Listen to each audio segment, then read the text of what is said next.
こんにちは、MB です。今回は可能なフィルターで2人車中泊を始めた頃をできるだけ再現してみようと思います。当初は車中泊を続けていくかわからなかったので、できるだけお金をかけず低予算で準備しました。完全再現はできませんでしたが、ぜひ見てくださいね。現在は仕事用に使用している車なのでかなり汚れています。お見苦しくてごめんなさい。まずは2列目シートを倒してフラットにしておきます。今回は汚れがひどいのでブルーシートを敷きました。通常は必要ないかなと思います。マットはニトリさんのラグパッドを使用。大きさは125センチ ×180センチ、厚さ15ミリ。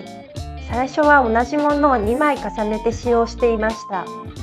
ただ厚みがもう少し欲しかったので、三つ折りにして2つ並べて使うように変更し、そしてその上に敷きパッドを敷いて寝ていました。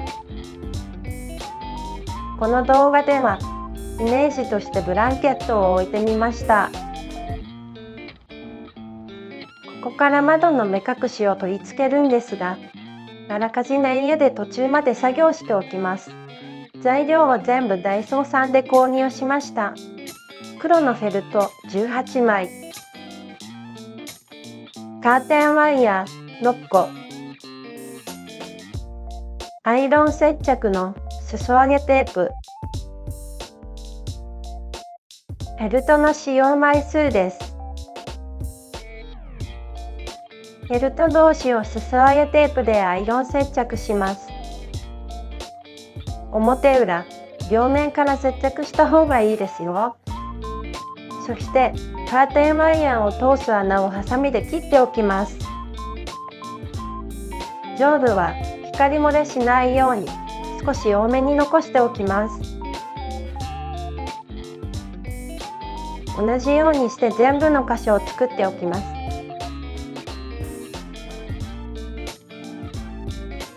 フロントだけは少し形を変えました。これは下の部分がペラペラしないようにダッシュボードに乗せるためです。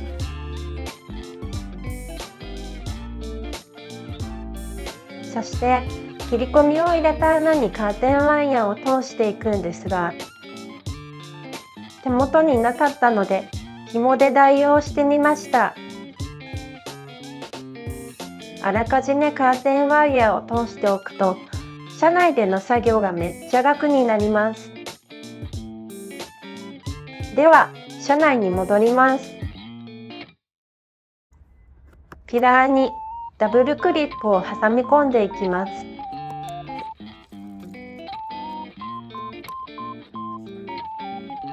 フェルトに通したカーテンワイヤーとダブルクリップを結束バンドで留めます。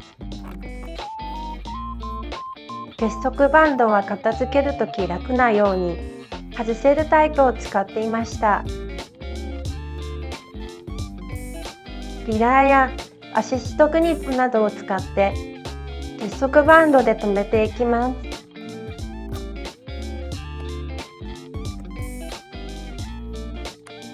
フロントはサンバイザーの取り付け部分も利用しています。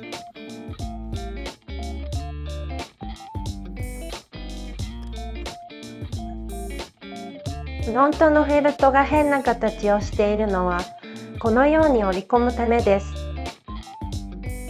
この方が光も漏れにくいし、車内も広く見えます。